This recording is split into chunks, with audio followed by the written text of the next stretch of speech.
Hey everyone, I'm Kate Kennedy and I'm here with day 9 of 100 Days of Kane, PA. And today we're going to talk with Jillian Stewart Chittister about her days growing up in her neighborhood, some of the things that they did for fun, and why she decided to move back to Kane. So I'm going to go ahead and flip you around. Hey Jill. Hey, how are you? Good, thanks so much for talking with us. So we've been talking about why we love Kane. And a lot of what I've been hearing is that people are excited that kids that grew up here are moving back, and you're one of the examples of that. So we wanted to talk about what are some stories that you have to share about why you love Kane. So I love Kane. Probably the biggest thing that sticks out in my mind is the neighborhood I grew up in. So I grew up on West Pine Avenue, not Pine Avenue, West Pine Avenue. And all of the kids that grew up in my neighborhood, we were best friends back then, and they still today are my best friends.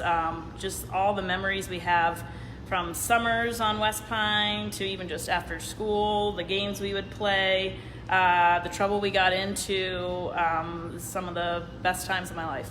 So what are some of the games that you play? Sure. So usually after school or in the day, we would play, Spud or Kick the Can, Capture the Flag. But then as the evening rolled on, things would get a little bit more interesting.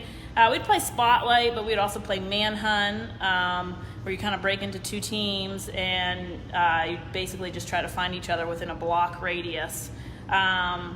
Then once things got a little bit crazier, we'd sometimes play Ding Dong Ditch, so sorry for everybody that we may have. We usually ventured to other neighborhoods to do that, though. We didn't want to get our own crew.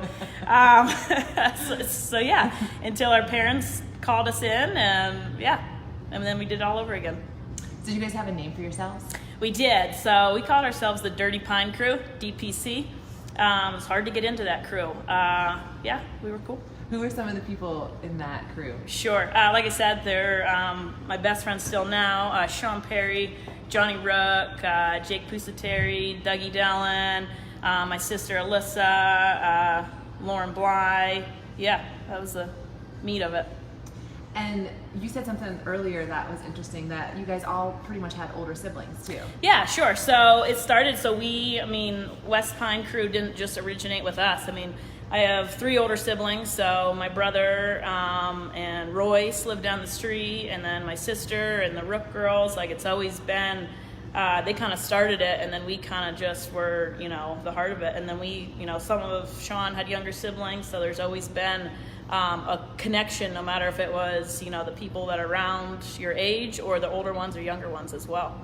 And you guys are still connected to this day? Oh, I was just texting them right before, we have a group message right before we did this. So yeah, and it's great because you go to college and you don't really realize how special, your friendships are. And like everybody, not from Kane would want to hear Kane stories and what we did. And you could tell it was so special when, you realize that people don't have the same friendships as you did growing up together. So yeah.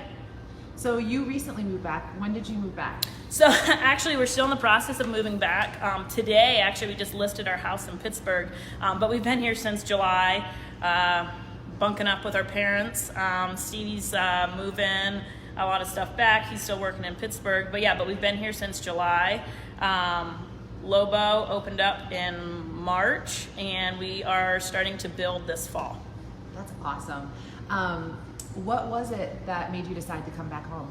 Yeah, it's amazing. I think the big guy upstairs had a lot to do with it, because there was a lot of doors that closed and doors that opened in a short period of time that led to all of this. But with that being said, to be honest, I don't think that I would have opened up Lobo without already all the businesses that before me are starting this buzz in Kane. And also a shout out to the businesses that have been here since, I was a little kid. So, I credit, everybody else too for kind of being the pioneers and leading it. And I'm kind of just jumping on the bandwagon, but we're so excited. I really never thought that I would be back in Kane, not because I don't love it, but just didn't think that, that would happen. But I couldn't be happier, and I'm so excited.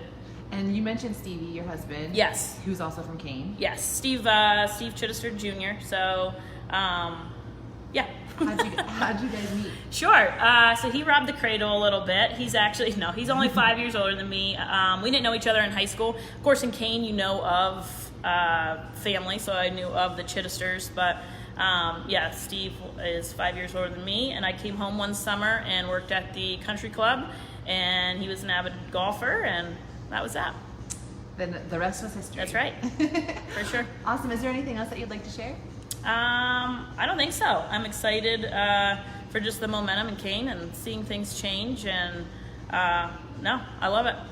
Well, you're a big part of that, so we're so glad that you're back, Jill. Thank you for sharing your story, and a shout out to the DPC, Dirty Pine Crew. Stick together. All right, there you have it, day 9 with Jillian Chittister. And I know a lot of neighborhoods feel the same way that Jill described her neighborhood feeling. So in the comments, write down what neighborhood you grew up in, and if you guys had a name for yourselves or any memories of games you played or how you hung out during the summertime especially. So I look forward to seeing what you guys write, and thanks for tuning in, and we'll see you tomorrow for day 10.